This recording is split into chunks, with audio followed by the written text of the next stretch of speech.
Welcome to Zoe International's Facebook Live event. Although January's Human Trafficking Prevention Month is coming to a close, millions of people throughout the world continue to be trafficked every day. As long as trafficking exists, so will Zoe. We continue to operate in Thailand, Mexico, Japan, Australia, the West Coast in LA County, and East Coast in Pennsylvania. Our mission is to reach every person with God's love and rescue every child from human trafficking. We want to end child trafficking in our lifetime through prevention, by educating the public and providing tools to protect themselves, through rescue, by joining law enforcement on operations to help identify and recover victims, and through restoration, by connecting survivors with support and resources they need to live the life that they never dreamt that they could. We're so excited you're joining us today. During today's live event, you'll hear from our amazing partners who help us provide support and resources for those we serve. At the end of today's event, we will be joined by one of the parents we serve in our parent empowerment program whose child is a survivor. Our hope is that you will be inspired to consider how you, your business, church, or organization can get involved to help us end trafficking. So, our first guest is Alicia, who is the owner of Beauty Bliss Studio. And Zoe has elevated our support for survivors by connecting with local business partners who not only provide free services, often for things our youth get exploited for, but also to provide career mentorship and internships. Careers that youth have been interested in are things like mechanics, architecture, infant care, social work, nursing, cosmetology, and more. Business services that can help meet common needs of our youth and families are things like mechanics, hair salons, makeup artists, photographers, and many other businesses that meet the needs of our children and families. And so we have some questions as Alicia has joined us today. Hi, Alicia. Thank you for Hi, joining. Esther. Oh my gosh, my pleasure. Thank you for having me.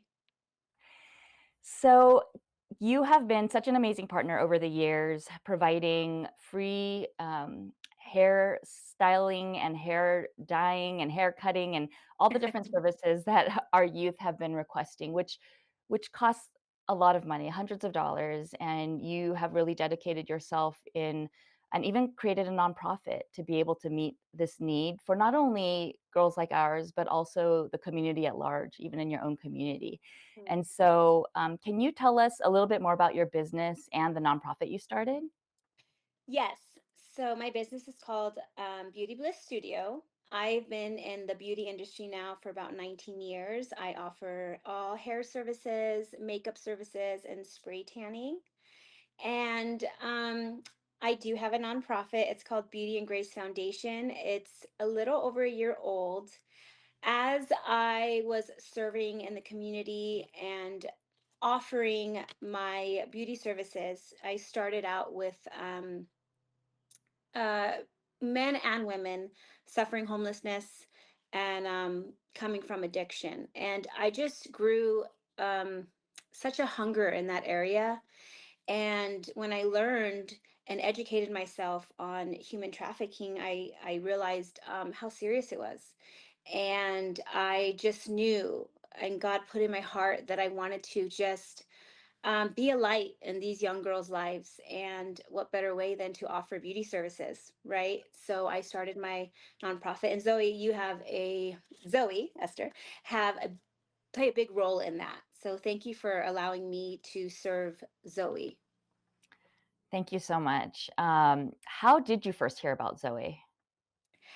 I actually have a friend who is a dear friend and a karate instructor where my children go, and she is a former employee, and she loves you guys and speaks highly of you. And I found out she was working with you, and I said, hey, if you guys ever need volunteers or anything, like, please let me know. And she said, you know what?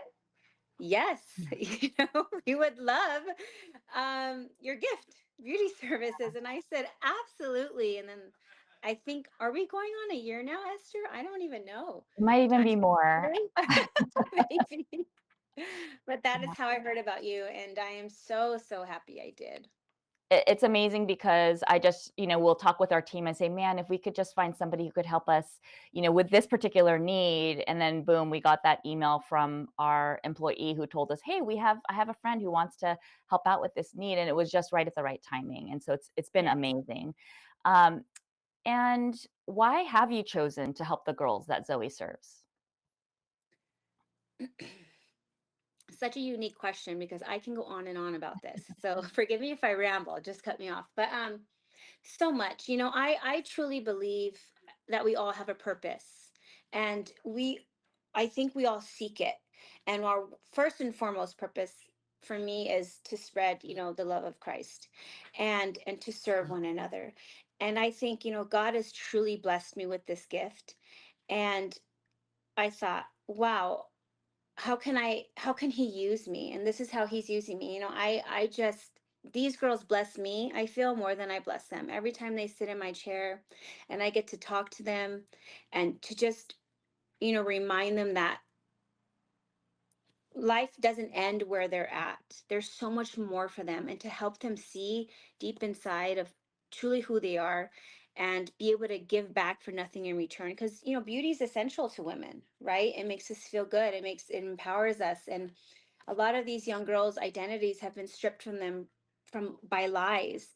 And am given the opportunity to remind them where their identity lies, and that is in Christ, and to just let them see their true beauty, and encourage them. And there's just so much more than hair. I mean, that's the best, right? They feel good, but for me to just have grace and put a little bit of light in their life, that's what does it for me. And so that's why I do it. I couldn't have said it better myself. I, get emotional thinking about just the Yeah, I was pain getting a that little choked up. the pain that our girls go through, and when they first come to us, and, their view of themselves, and the rebuilding that we often have to do as staff, and partners like you help us to rebuild their self-esteem, the beauty, not only on the outside, but especially on the inside, and I know how amazing the girls feel whenever they sit with you and come from, getting their hair done by you. It really is more than just the outside. You can see a change within them. So I just thank you so much for that. Um, have there been any particular, like a story or a highlight that you can share from helping our girls? Everyone is a highlight, but yeah, maybe like two that really. Oh gosh, I have so many, but I'll share two. I'll try to be quick. One of them is I was blessed to be able to see one of the girls quite a few times, um, before she turned 18, and I'm sorry, I get emotional, but um, she had shared with me that she was nervous to turn 18 and leave Zoe, because you guys, really cared for her, and you really helped her to see so much more than what she saw in herself. And she thanked me, and I mean, I feel like I had maybe an ounce of impact in her life, but she wanted to thank me for all the times that she sat in my chair, and that she told me I motivated her. And she was thinking of maybe going in the beauty industry. So that is like one of my favorite highlights, and I pray for her often. And another big highlight is the girls come in very guarded, very guarded. Some don't want to talk at first, and my place is a very safe place for them. And I just love that at the end their shoulders went down, and then I get a big hug from them in the end. And I just, ugh, if I could do it forever, every day, I would. It's just so, it's a blessing. It really is. That is so amazing. So beautiful. What would be your message to other businesses like yours who might be listening about getting involved in ending trafficking? Any tips or any ways to inspire them? Yes, I mean, you know one, educate yourself on how much this actually goes on. I was ignorant myself in this area, and I thought, wow, and I have a daughter, and i was I definitely am so grateful to now be so educated in this. And I highly encourage people in my fields or in other fields to give back. If you were ever wondering where you can give back, or you have that like burning desire to give, this is where to do it. This is where to make an impact in young girls' life. I mean, especially as a woman, think about yourself, where you were younger or where you struggled in life. And if somebody just had a little grace on you or showed you love, or made you feel so good, I just encourage you to do that, because not only will it fulfill your soul, but you will help them in so many ways than you think. Because I know, just doing their hair, I'm doing so much more for them than that, and they truly appreciate you giving for nothing in return, is truly blessing them. So yes, I encourage you to find it in your heart to give and to serve, and you will be, I promise, they will bless you as well. So it's a blessing in return. Thank you so much. And last question would just be, I know this then led to inspiring you to start your own nonprofit, and that has been a Yes. journey yourself. Did you want to share about that so that people can look you up and Yes. see how they can support you? Sure. Thank you, Esther. It is called Beauty and Grace Foundation, and we offer beauty services and beauty essentials to girls who have survived human trafficking, homelessness, domestic abuse, and addiction. I serve young girls all the way to elderly women. I try to go into different homes and help them. And then, of course, I work with Zoe, who has been such a blessing to my life. And so, yes, if you like to educate yourself on my foundation, you can go to beautyandgracefoundation.com, and all the info is there. Thank you so much. Thank you so much, Alicia. We're so grateful. Our whole team and all the girls, past and present, are so thankful. We will see you at the next hair appointment. Yes. Thank you Thank you so so much. much, Esther. I appreciate you speaking with me.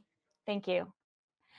So as mentioned, again, some of the businesses that can really help meet common needs of our youth and families are things like mechanics, because a lot of our families sometimes are just struggling with car trouble just to even get their own children to appointments. Hair salons, makeup artists, photographers, furniture stores, as our families move into new homes and finally regain custody of their kids and they don't have any furniture. Ceramic activities, singing lessons, guitar lessons, barista skills, restaurants, and more. So, if you are a business that would like to get involved, you can go to our website, and there is a link that says Partner with Zoe. And there is a way that you can fill out a form and let us know that you're interested in helping in that way. So, next we have with us Corey, who is an Antelope Valley School District social worker. And I had the pleasure of meeting her a while back, and we were invited to conduct a human trafficking training for the Antelope Valley School social workers. And that was just an amazing experience where we were able to gather together, and beyond our typical training we do for clinicians, it turned into consultation right then and there as we were talking through signs, ways to prevent some of the issues that they were dealing with. We were able to consult right there in how to get help and support and services that they needed. It turned into needing to schedule a whole second full day to do more training. So I just want to welcome Corey to Hi. our live stream today. Hello, everyone. Hi, My Corey. name Thank you. Hi.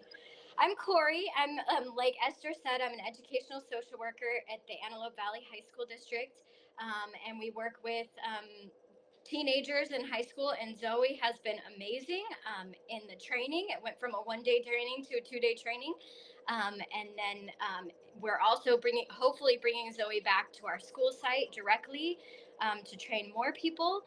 And so, yes. Thank you for having me.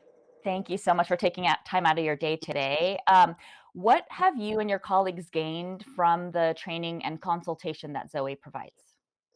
So, where we work in the Antelope Valley, and what separates Zoe from any other organization that supports our youth going through trafficking, is that they know our area.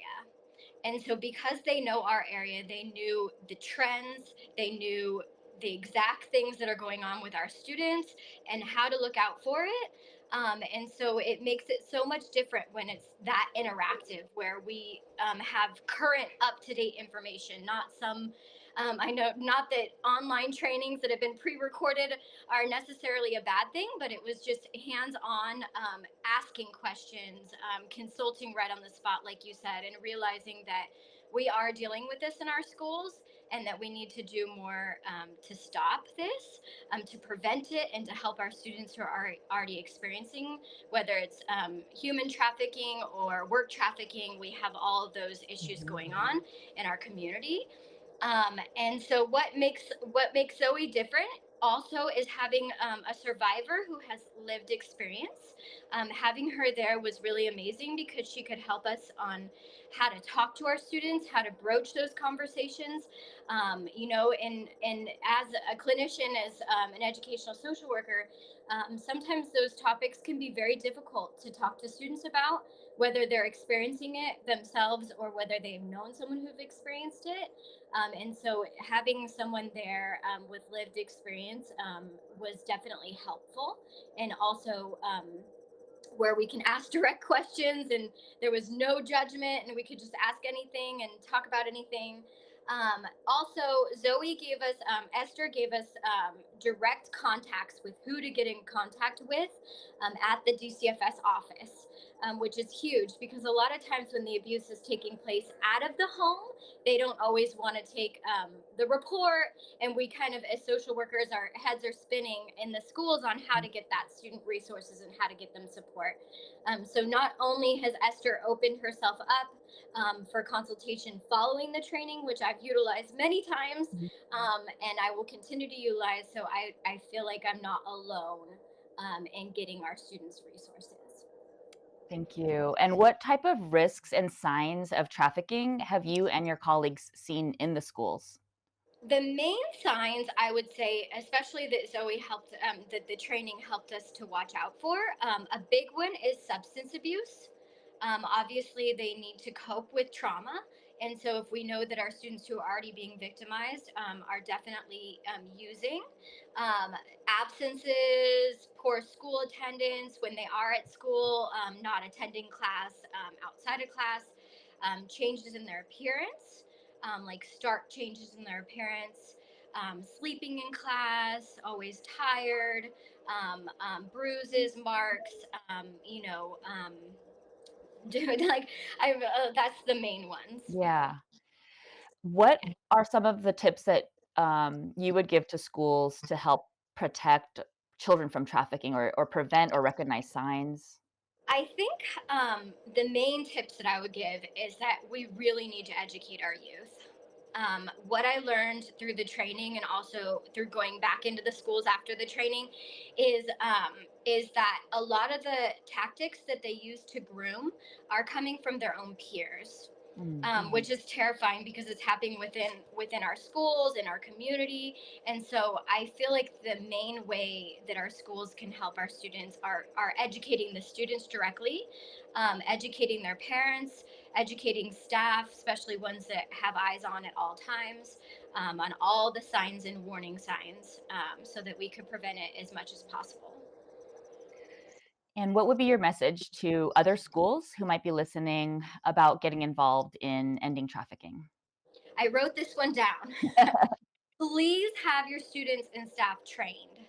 I've heard a lot of educators, especially like, administration and things like that, not to talk badly, but when they're not so familiar with mental health and things like that, they're not always seeing the signs. So I always get the same question, like, well, is that even a problem for us here on campus? And, Mhm. like, so it's like, yes, it's here. Please train your staff and your students. I know it's a difficult topic, but it's like it's happening whether we talk about it or not. And then as also, I believe the only way to combat trafficking is knowledge and early prevention, and we can do that through Zoe and through other organizations. Thank you so much, Corey, for taking time today to join us. You are such an amazing advocate. And what we have seen in the schools and the school districts is you need someone, even just one person, who will, invite us, who will ask a question, who will have a conversation with the administrator in their school to be able to schedule and coordinate something like this. And you've just been such an amazing advocate for us. And we look forward to continuing to partner with you. Thank you so much. I appreciate you and I appreciate Zoe. Thank you. Thank you. So if you would like to watch past trainings or even sign up for future trainings, you can go to our website and we have a link um, in order to request and fill out a form for human trafficking training. So look for that on our website. So we're going to go ahead and move to the next guest, and that would be Paul Yoon. Let me check with our media team if he is on. Okay. Hi, Paul. Thank you so much for taking time out of your day. I know you're in the middle of a school day and you had a little window of opportunity to join us today. We're having technical difficulties with our other guests, so we'll go ahead and get started with you. But I just want to introduce Paul. He is a teacher in the Santa Clarita Valley and has been such an amazing partner for many years with us. So I'm so glad that you have been able to join us to just share the ways that you've been able to advocate to raise awareness with students. If you can share with us how long you have been teaching and what subjects you've been teaching. Thanks for having me on. I hope you can hear me. I've been teaching for about 25 years and about 18 years at West Ranch High School in Stevenson Ranch. I am an English teacher, and but I also advise for Unlikely Heroes, which is the Human Trafficking Awareness Club here on the campus, which we started maybe over 10 years ago, and we've been running since that time. And how did you first get involved in raising awareness about trafficking?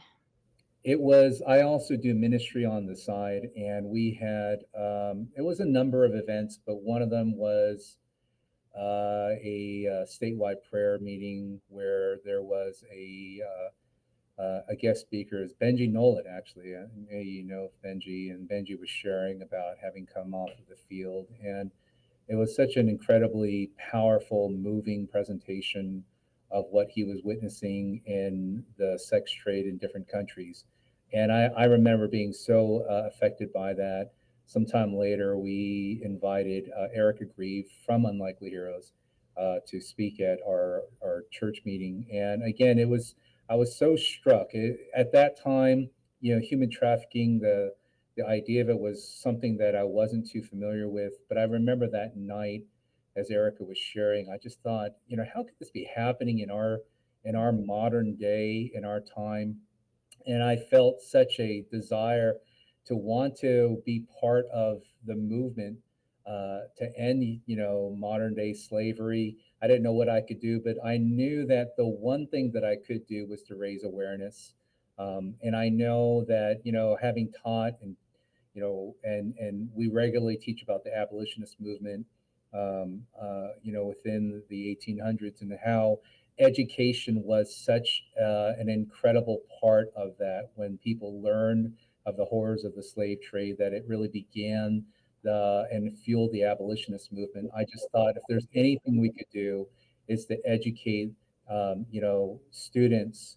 I know colleges would have clubs or organizations for human trafficking awareness, but I thought, why not start one here on campus? And so that's where we began, Unlikely Heroes. Again, our kind of our motto is to educate and motivate, and then to work to help eliminate, human trafficking. And I mean, the key thing for us is education at a club basis in a high school. That's amazing. What are practical ways that the club that you advise has been able to raise awareness with your students? What are some of the activities that they do? Some ideas that you can give to other schools? We regularly throughout the year will have guest speakers come in. I mean, Esther, you've come in and spoken here. When we do that, we'll promote the event, the club meeting throughout the school, encouraging students to come and attend the event. We try to lure them in with pizza and everything like that. But we will send out flyers that have like infographics on them. We'll try to use advertising to bring students in during lunchtime. So we do that throughout the year. Again, our primary motivation is to just bring awareness to what's happening, not only in third world countries, but in our backyard. Vicki McCoy from Zoe has come out a number of times and shared about how human trafficking rings or like prostitution rings have been broken up in local high schools. And so this is something that's very, there's, just amazing things that are shared about how we can look for signs of those types of activity happening on our high school campuses. Um, during the spring semester, which is the second semester in the school year, we've partnered with our school to have an annual Human Trafficking Awareness Week, and that's one week that's designated for us in the club to blitz the campus and raising awareness. And so throughout that entire week, we have club officers standing at the gates, kind of doing a variety of different things, handing out free pins, marking everyone's hands with X's, handing out flyers, selling our sweatshirts with our club logo. We do 30-second like informational commercials on our local school network TV show that's broadcast daily. And it's all leading towards the end of the week, which culminates in an event in the theater where we invite students to attend. And what we try to do is to bring in a guest speaker. Usually, what we are looking for is someone to come in with a real human experience. So we look for survivors to come in to share, and we typically end up filling the theater, which holds about 400 to 500 students. And we end the week with this amazing event in the theater where students you know are able to hear these powerful, very disturbing stories of modern day slavery that are taking place in Los Angeles and not somewhere on the other side of the planet. And one of the things for me as a teacher, I one of the ways that we have managed to get so many students to attend the event is that for me, I offer, for my English classes, an extra credit opportunity for them to attend this event and then to kind of meet our requirements of the curriculum here, to write up a summary or answer a series of questions about it. But I do give them the opportunity to earn extra credit for this. In addition, I allow them and encourage them to bring friends. So they can earn an extra point for every friend that they bring. And students are highly motivated in the second semester to want to raise their grade. And I will always share with them what these events are about. So they go in there, aware and knowing about it. And so that's how we really kind of motivate students to attend. And I will see in their reflections following the event, as they're talking about what they heard. For many of them, it's the first time that they're realizing that this is actually happening in our day, in our time, in our backyard. And so that's been, a huge part of what we do here in the campus is with these, weekly meetings and then the week-long event in the spring semester. We're always so overwhelmed by the turnout at that spring event I because you agree. really do get hundreds of students, that are coming out, and it's so encouraging, and we know that you're incentivizing it, but being able to just see them there and that they're engaging and connecting with whoever is up there speaking. So it's really a creative and amazing idea, and something that I think should be done in every school. Um, what are your tips, especially as a teacher? It's so amazing hearing your perspective as a teacher, the barriers that really only you would understand as a teacher that they might face in trying to start something like this, or the challenges that they may face, or maybe they're thinking it might be too much trouble.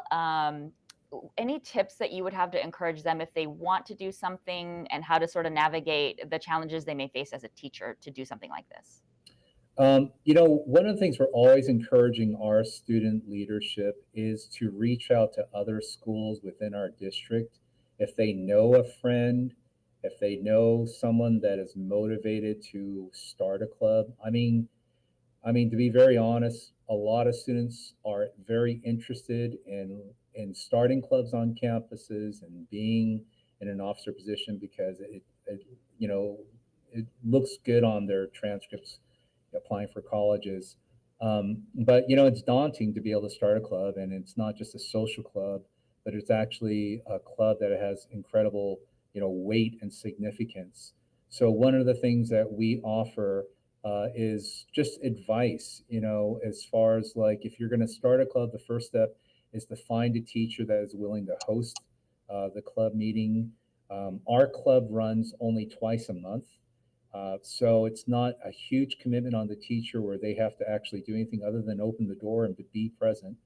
As far as like what can be done in the club meetings, we actually have kind of um, like a plan of club meetings of what they can do and offer. And it's a variety of different things from like just simply like doing as officers doing your own research, creating a presentation of statistics and facts. That alone is like alarming and eye-opening for a lot of students. There are so many videos available online that are so powerful and moving, and we try to be very selective in what we show to maximize the time that we have with the students. It's usually about 20 minutes, between passing and eating and lunch and all that kind of stuff. And then we also partner with local organizations like Zoe, like Unlikely Heroes. Unlikely Heroes with Erica was who we worked with closely in the first couple of years before they relocated to Texas. But in the last couple of years, we've been working more closely with Zoe. But we are bringing in the experts. We're bringing the ones who really the students can provide a level of understanding based on what they read and research. But when you bring in people, I remember, Esther, when you came in the last time, it was just an incredibly powerful presentation. And then we, have students, give them always an opportunity for Q&A. So there's just different ways we can fill up those club meetings, which aren't like weekly. It's just, again, to raise awareness and to motivate students to, spread the word and take action by just like bringing forward like education and information to the school. Thank you so much for joining today. We're so grateful to you and just all the things that your school does to raise awareness and partner with us in the local community. We look forward to just continuing to partner with you throughout the years. So thank you. Thanks so much, Esther. And so Zoe does help schools and high schools, middle schools, college campuses. If they're wanting to start a club of their own, you can visit our My Gen, My Fight program. And we're able to provide consultation, provide resources, speakers for any events. And so you can take a look at that. So we'll come back to Tracy. Next, we have uh, Josie Casarubias, who is the Rescue Mission Alliance San Fernando Valley Director, previously known as San Fernando Valley Rescue Mission, who has just been such an amazing partner. Um, we have had opportunities to do trainings with their staff. We have been able to make referrals to their organization whenever we are having a crisis and needing housing for our young people and their families. They have taken our calls day and night whenever we've had emergencies, and even made exceptions when we needed temporary emergency housing for a young person until we could find a more permanent place. And so we're so grateful for their partnership.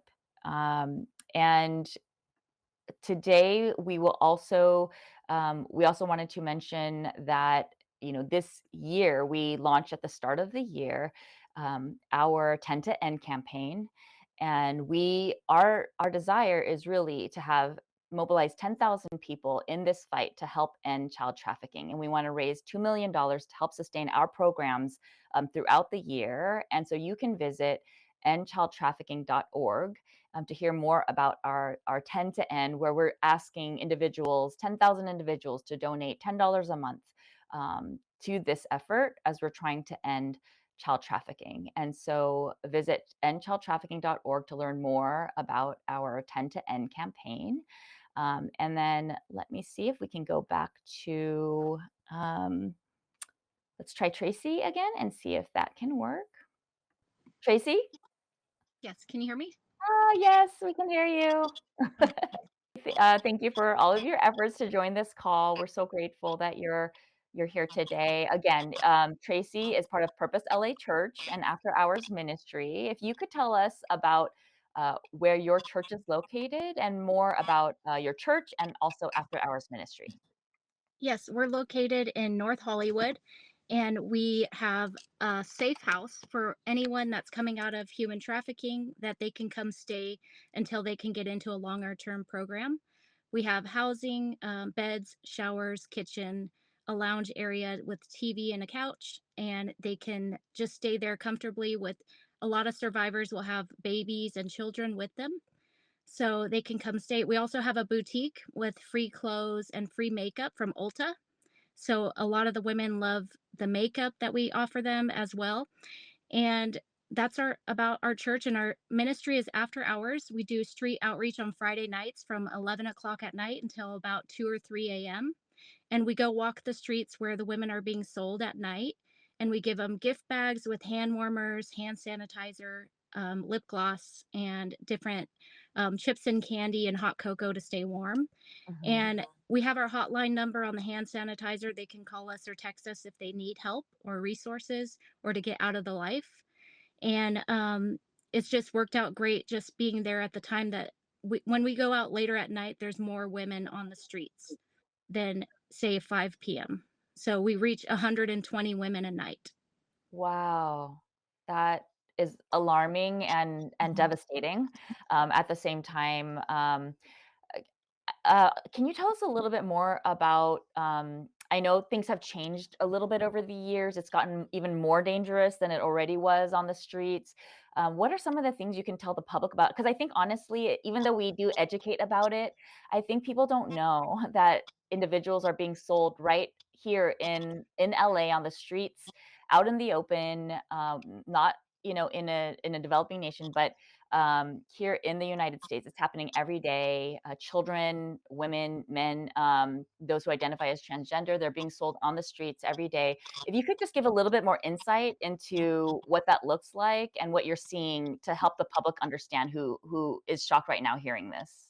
Yeah, we usually see the girls that are being sold on the streets between 12 years old until about 25. Anyone that's over 25, they start to be thrown out by their trafficker. They're no more use to them. So it's devastating to see the brainwashing being done by the young teenagers who are stuck in this life and trapped in bondage. But as they get older and they start to get more wise and ready for help, they start to call our hotline number the older they are. So there's just a big need for the public to know like our teenagers are very vulnerable. And we do see some transgenders out there, but it's also very dangerous for transgenders. They have a high rate of death. Just this summer, the women were telling us that a transgender was murdered on the streets. And then recently, we've had two murders of two women being shot. And there's just a gang war with the traffickers who are shooting each other and fighting over territory. So we do work with the police, and we do feel safe with LAPD's help as they look out for our team. And they kind of know us on the streets as the church people, as the church girls. So we do don't feel threatened by the traffickers. Sometimes, they don't want us talking to their women, but we do give them that respect of, they get to choose to talk to us if they'd like. Um, that leads me to think also, people who are listening might think, wow, I want to go out on the streets and help these women. What would be some of your advice, because it really isn't something that you want anybody to just go out on the streets and start doing on their own. In terms of the safety piece that you mentioned, I know both of our agencies are very committed to ensuring safety of the individuals, but also those who help. Do you have any quick safety tips that you could offer for those who are interested in doing something like that? Yeah, I would say join another organization that's been doing it. Journey Out, they've been doing it for a long time. There's Run to Rescue, After Hours Ministry. Go with a trained team that has just the experience, lived experience. Our ministry was started by a prostitute 18 years ago who gave her life to Jesus and got saved. And then she married a runner who was working for the pimps. And he gave his life to Jesus, and they started ministering to men and women trapped in sexual exploitation. So just having that lived experience on your team so you know that you're not causing more harm when you're going out there.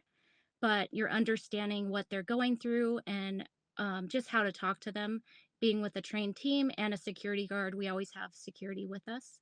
Mhm. We also just bought a mobile drop-in center, which is like a little RV sprinter, so we can take it down to the track and offer the women a place to use the restroom, to come in if they're ever egged or things are thrown at them on the streets, spit Mm. at, they can come shower, get some clothes, resources, and free HIV testing for them. It's just a little resource center to go down to them to where they're at. And it's just been amazing that they feel that we built friendships with them, that they feel safe to come in. What do the those you serve, do you feel like most need to help them actually come out of exploitation? Um, they It takes a while for them to choose, for them to hit rock bottom and say, okay, I'm ready. They'll come in and out of life and go back, but they have to choose to want to get out. But they need housing. They need free housing. They need support for the next couple of years, just a job, resumes, anything to get them on their feet and with a healthy community around them, a church community to love on them, just so they can get mental health and resources with recovery groups, and different kind of support like rides. They don't have cars, they're walking places. So I do pick up a lot of survivors and take them to their appointments, to the doctors, to DMV, to social services, helping them sit through court all day, anything to just support them. If they don't have family, they're on their own, they need that kind of support. And how has partnering with Zoe helped you or your church get involved in the fight against trafficking? Our first step was to help Zoe with one of our safe houses in East LA. We have a church that we turned into a safe house so that Zoe can come any time of night. They can get in free access to the church with beds, showers, kitchen, just to stay with the girls until they're able to get somewhere else. So giving them that space in the church to meet. Also, a lot of survivors have their children taken away into foster care. So having a safe place for them to meet in the church during their visitation hours, instead of sitting out in the public at a park, they can use our church as a free resource. And just getting our church people involved to help survivors, buying them birthday gift cards, Christmas gift cards, Lyft rides, Uber rides, anything to help them get on their feet, buying their children shoes, clothes, those kinds of things. Has Our church has stepped in to help survivors. And you have been such a critical support over the years, taking my call day and night, through both your church and after hours ministry. And we're so grateful for your partnership. And then finally, what would be your advice for churches that are listening that are interested in getting more involved? What would be some tips that you have for them? I would say go through the training and be available anytime Esther calls, because that's what I love the most is when you call and I'm able to pick up a survivor and just take her shopping or go to lunch with her. Just that valuable time, because your staff, they can only do so much. But I think as a church, we need to be available to help at any time of day and night. And with any of those requests, any of those needs, if a girl is trying to buy a couch for her new house, the church steps in to buy her furniture. That's amazing. Thank you so much, Tracy, for all you and your husband Daryl do, your church, after hours ministry, all the different networks you're involved with. We're so grateful, and we truly could not do this work and have the outcomes that we have without your support. So thank you so much. Thank you, Esther. And so I do want to, if your organization is interested in partnering with us or receiving training from us so that you can be more equipped and feel more confident in being able to serve your communities, we would be glad to provide virtual or in person trainings. You can visit our website, go to the links that talk about our trainings, as well as volunteer opportunities, as well as partnering with us. There are forms that you can fill out, and we will follow up with you. We're available to provide consultation for you as well. If you are needing any just assessment to see what you would need, even just to be ready and equipped to get more involved, especially to ensure safety, not only for your organization, your church members, but also for the survivors themselves, to make sure that any support is trauma informed and victim centered, so that they are not feeling judged and they feel like they're getting the support that they need to truly come out of what they are going through. I want to again remind you guys that there's a website, endchildtrafficking.org, that you can visit to hear more about, learn more about our 10 to End campaign. And now we do have a guest. As mentioned, Josie Casarubias. She is the director at Rescue Mission Alliance in San Fernando Valley, who has also been another amazing community partner for us, that also takes my calls day and night whenever we have a need. And so we have Josie joining us today. Hi, Josie. Hi, everyone. Hello. Thank you so much for joining, and just all that your agency and that you do to meet the needs of so many in the community. If you can just share us a little bit more about Rescue Mission Alliance, San Fernando Valley. Absolutely. Rescue Mission Alliance is in Northridge, and we are a family shelter program that opens our doors to families. And our families are all different. So we take in single moms, single dads, and we also take in husband and wife with young children. We will also open the doors for legal guardians or legal parents of children, like, for example, grandparents with their grandchildren and they're now the legal guardians. So, whatever a family looks like, and we've also, as Esther has mentioned, we open our doors for victims of human trafficking. We've had, in the time frame that I've been here at the mission, at least 4 victims of human trafficking that have come through our program. We currently have 1 mom here, and they were directly referred to us by Esther through Zoe. And we also open our doors, when there's an emergency or an immediate need, as we have beds available. So yes, that's what we do here at Rescue Mission. Yes, and your agency, and you, just the full comprehensive support and services, the way that you guys have stepped in for many of our families that we've referred to you, who really need case management and obviously struggling through a lot of trauma. Your staff has really been supportive and been patient and long suffering alongside our survivors, so we're so grateful. What are some of the risks? I know we recently did a training with staff. What are Yes. some of the risks and signs of trafficking that you have seen in your facility, especially as we were talking through them in the training? I know that you were saying for sure so many of our families are vulnerable. If you could share a little bit more about that. Yes. So after the training and understanding what a victim looks like, I mean, we've worked with some which we've clearly identified or have known they're victims, but in understanding more about human trafficking, we've become aware not only how vulnerable or how perhaps other families that have gone through our program at some point were either victims, were involved in it in somehow, or just really were susceptible to fall as victims um, to human trafficking. So yes, we've seen all the signs, and obviously anyone experiencing homelessness, and there's a financial need.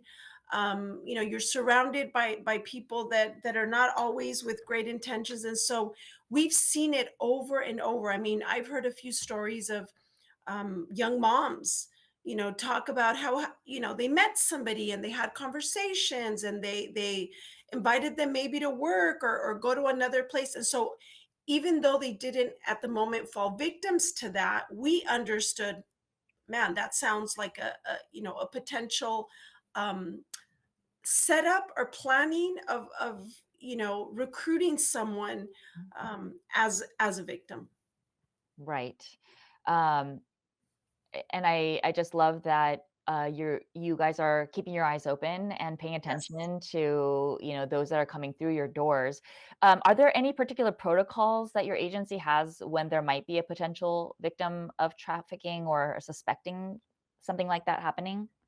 Yes, so we go through a formal intake and ask many questions. So often there we identify or we come across that information. There was one victim, I think the first victim that came into our program, who was a young girl, that our first call was to Zoe International, notifying them and communicating that the family that came in with this young girl had shared that she indeed was a victim. So our first call, when we identify someone that isn't being referred to us through Zoe, is to call Zoe and partner with them.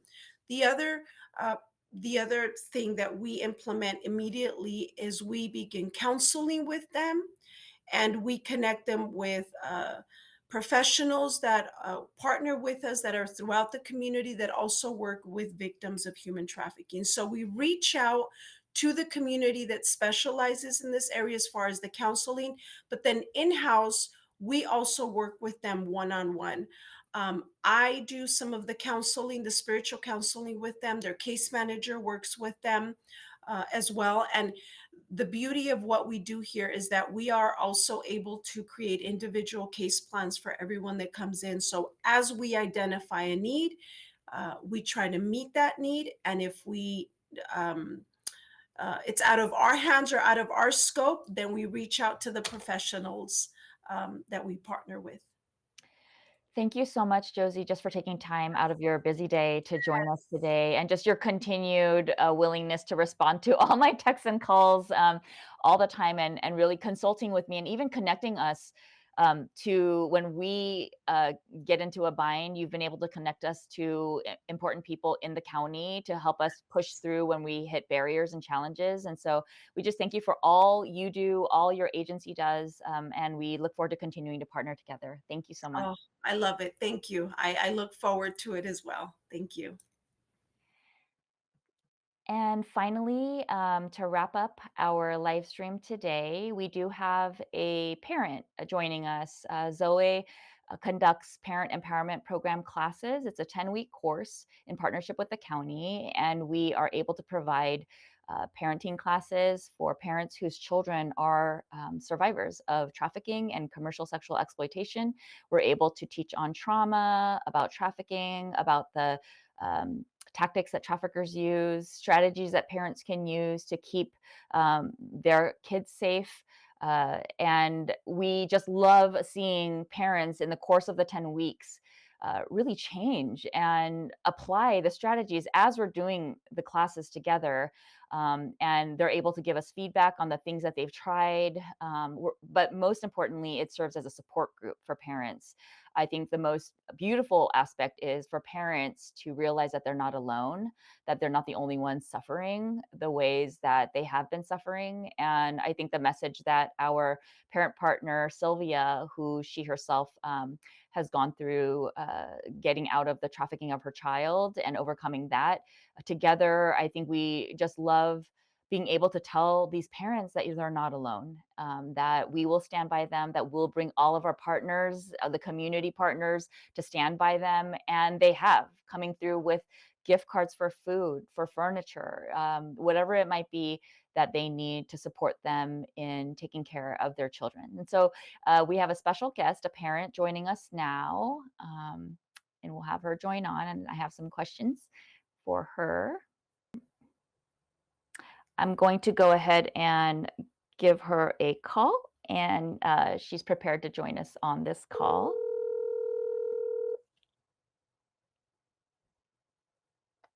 Hello. Hello, you're live on our live stream with us, and we're just so grateful that you are willing to share with the public just about some of the things that you have learned and gained through your experience. I just wanted to ask you, how was the Parent Empowerment Program class helpful for you? Oh man, the class brought a lot of clarity to as far as, what really is going on, because, I thought it was all my fault, I thought, the reason why my child was running around was because I was not doing as good of a job of being the mother as I could have been. And so, the group and the class had taught me, that it's not my fault and I can't blame myself. And so, that was a lot of help. Yeah, because the exploiters are targeting our children. They're recruiting them, they're grooming them, they're taking advantage of their vulnerabilities. And a parent who's struggling themselves to take care of not only that child but other children in the family are struggling day to day just to stay afloat, and to have a predator come in and really snatch that child out of and lure them out of the family home. It really is devastating. What are some things that you learned and gained from the class? Well, what I've learned is, now that I'm having my visits with, with my child, how to listen and not talk so much, and allow, her to express herself, and that not, so I know how to react. But the class, taught me how to do that, to listen for certain words being said, or watching certain, body movements or languages or whatever it is. And, I wouldn't have known as much as I do now as I thought I did if it wasn't for the class. What would you like the public to understand about trafficking and commercial sexual exploitation as a parent? It is not talked about enough, and that we should not be ashamed if we go Mhm. through it, and open up and discuss your story whenever you have the opportunity to, because you never know who you may help or who may be able to help you. And a lot of the families that are in these classes, like I said, they're just struggling to stay afloat and just experiencing the normal day to day life, tragedies and difficulties that happen. And then you have this predator that comes in and devastates the family.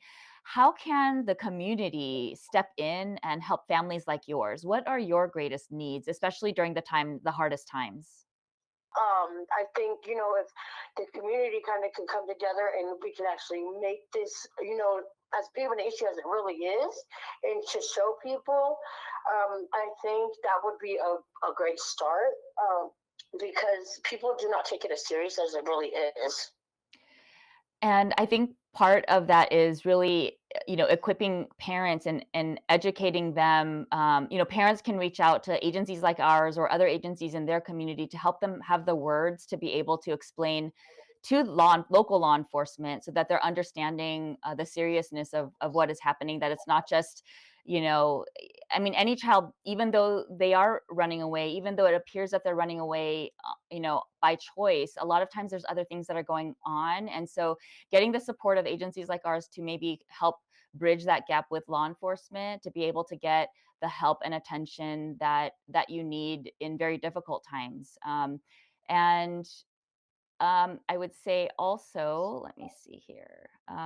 Final question would be, um, just any words that you would want to share for, even the young people that, or even just the parents that are going through similar things that you have gone through, and are going through it now. Do you have any words of encouragement for them as they are experiencing the same thing? Yes, I have a lot of words. No, stay strong. At the beginning of my journey, I'm still at the beginning, but in the very, very beginning, I was become very suicidal, and Mhm. I stayed strong, and I took the advice, and I listened to it. Whether I didn't want to listen to it right then, I tucked it, so I would listen. But just try and stay strong, and don't give up. I was being told there's a light at the end of the tunnel, and I didn't believe it. I didn't believe it, but there is. Like I had previously said, we're starting our visits. There's been a lot more positive things since this all began. As far as the little ones, oh gosh, breaks my heart. Oh, give your parents a break. No, no.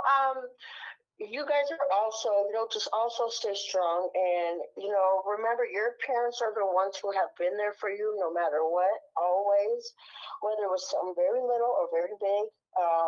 These people who come in and snatch you away are not your friend. They are not your people for your best interest. And I know it's kind of hard to see that at first, but in time, things will become more clear to you. But just try and tough it out, stay strong, and get back home to your families if you are out of the home. Thank you so much for joining us today. Just your busy day that Yes. you took time to join us today. We look forward to just staying in touch with you and just seeing how you continue to do with your child. So thank you so much. Thank you, Esther. So in closing, thank you so much for spending your lunch hour with us today and for your support of our mission to reach every person and rescue every child. As mentioned, in 2025, our goal is to mobilize 10,000 people in this fight to help end child trafficking. If you are looking for what can you do and how can you start, we want to raise $2 million this year to sustain our programs. And so far, we have almost 1,000 people who have signed on. And so we'd love to partner with you in this effort. Visit endchildtrafficking.org to join the 10 to End movement. And together, we know that we can end this human rights crisis in our lifetime. So thank you, and hope you can join us again next time.